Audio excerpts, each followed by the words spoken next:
Hi everyone, Clara again. Much appreciated that most viewers choose Clara's voice on DFTW. Welcome back to Difference Frames the World. Please subscribe and turn on notifications so you will not miss our daily uploads. Today, it is a troubling story about the United States Navy.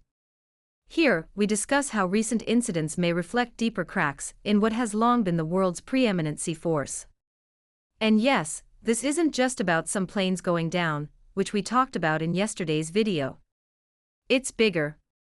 We'll talk about the incidents, dig into the context, and ask, is the US Navy still as ready as it seems? Let's dive in.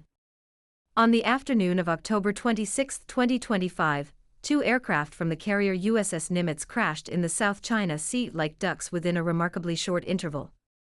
Within 30 minutes, a Seahawk helicopter and a Super Hornet fighter jet crashed into the water from the same carrier while conducting routine operations, supposedly to ensure the so-called freedom of navigation. Is it a coincidence? But in context, this looks more like a symptom. President Donald Trump, speaking aboard Air Force One en route to Tokyo, called the incidents very unusual and suggested they might be due to bad fuel. He ruled out foul play. Now, whether it is a fuel issue or something else, the fact remains, these kinds of accidents raise major red flags. These crashes weren't isolated anomalies.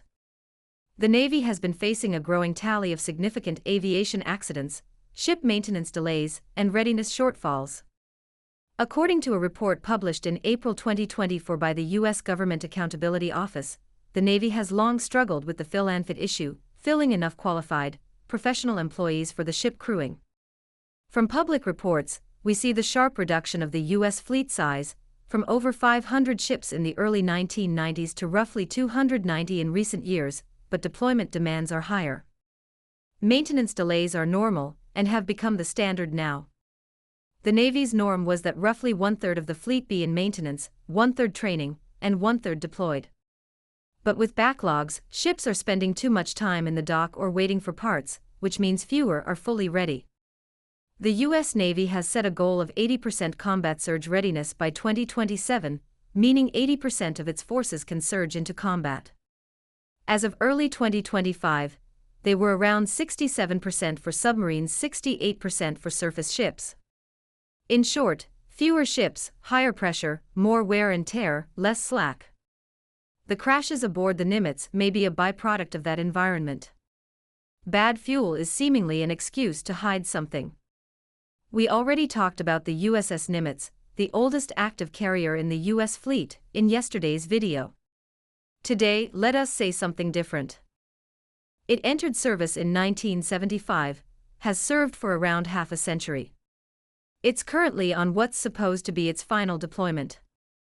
Yet as warships age, the more maintenance they need, the scarcer spare parts become, and the greater the risk of system failures. Think of it as an old car. The older it is, the harder it is to keep running and safe. For instance, the Nimitz reportedly had a material defect in its nuclear plant shortly after a maintenance period in 2021. Earlier, its drinking water system was contaminated. Supply chain issues: many parts for older systems are no longer manufactured, leaving maintainers to cobble things together. It is funny but true that the Navy has to search for used parts in the flea markets to keep the boats floating on water. That in itself isn't a surprise for a 50-year-old ship, but pair it with a high operational tempo, and you have a recipe for greater risk. The fact that two aircraft from it crashed on the same day may be a wake-up call. This vessel, this deployment, and by extension the Navy's usage of older assets are under strain. Let's unpack some of the underlying factors. First and foremost, is the U.S. Navy's high operational tempo and fatigue. The U.S. Navy has been operating globally, frequently, keeping assets forward to maintain presence in the Asia-Pacific, the Persian Gulf, etc.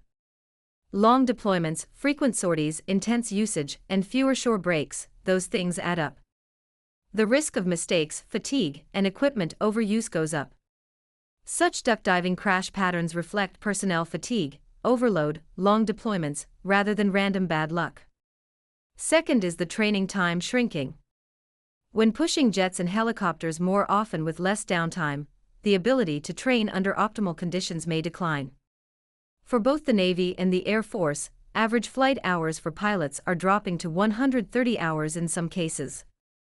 Less practice means less renewal of proficiency. Practice makes perfect. Sorry, it refers to the Chinese pilots, not their U.S. counterparts. Let us focus on the unlucky U.S. aviators. Third is about aging equipment and the scarcity of spare parts. As noted, older ships, planes, nuclear reactors, and support systems all age. The industrial base for spare parts shrinks. Some parts may be obsolete. Maintenance is deferred or stretched. All this increases risk. Fourth is the maintenance backlogs and readiness shortfalls. Ships waiting too long for drydocking or modernization means they aren't ready when they're needed. For example, delays in shipyard work can leave vessels idle longer than expected. Last but the least, it is the shipbuilding delays and other industrial base issues. Building the next-gen ships, carriers, submarines, and uncrewed vessels, all of these are delayed. That means fewer assets to spread the load, so individual ships remain forward longer. That adds stress. One might ask, but the U.S. Navy is still huge, right? So what's the real risk? Some of the assumptions of America's maritime superiority require reconsideration. More and more people will doubt whether the U.S. can maintain its global dominance. The U.S. Navy has long projected power, carriers, strike groups, forward bases, and global deployment. If readiness drops, it reduces the ability to surge, respond, and sustain operations.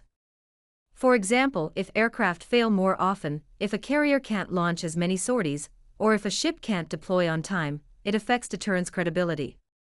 In recent years, for example, much discussion of competition between Beijing and Washington has centered on the so-called Indo-Pacific theater.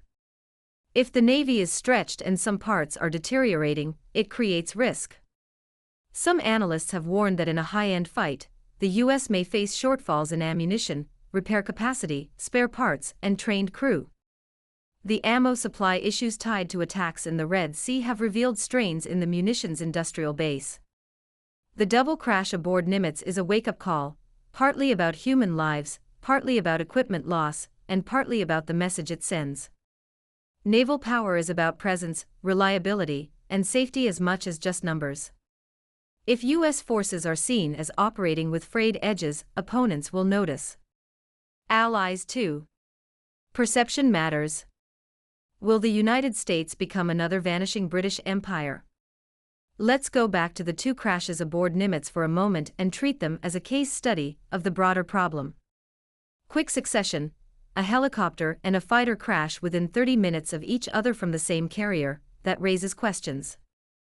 Routine operations, they were described as routine actions, so the failure probably did not arise in heavy combat but in normal sortie operations. That's important because if routine operations start failing, it suggests the system is under strain.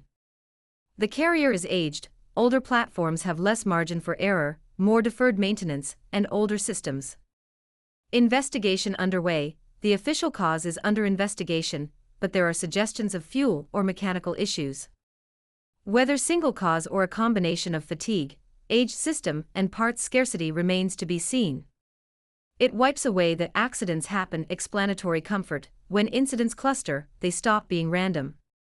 Instead, they can become indicators. Hence, this incident is more than the sum of its parts, it signals the potential for systemic issues in readiness and safety. The U.S. Navy remains an extraordinarily powerful force, with unmatched capability in many areas. But it is operating under mounting pressure. Aging platforms, fewer ships, high operational tempo, maintenance and industrial base shortfalls. The double crash on the Nimitz is not just tragic in itself, it may be symptomatic of broader stress within the system. In a world where potential adversaries are watching, where the Asia-Pacific balance is increasingly contested, the margin for error shrinks. The U.S. Navy may still have the edge, but edges don't sharpen themselves, they need care, resources, and time to maintain. Naval power isn't just sea stuff for remote places, it's about trade routes, deterrence, alliance assurance, and global stability. If the pillars of that power begin to wobble, the ripples will be felt far beyond the decks of carriers. Power is as much about sustainment as it is about numbers. A poorly maintained 100-ship Navy is less useful than a 70-ship Navy fully operational and ready. The U.S. Navy's challenge now is sustainability, ensuring it can maintain its forward presence, high tempo, and readiness, and do so safely. The Nimitz crashes should be taken as a loud alarm bell.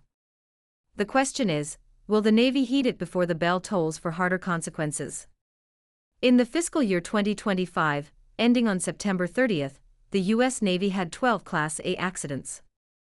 Let us wait and see how many will happen in 2026.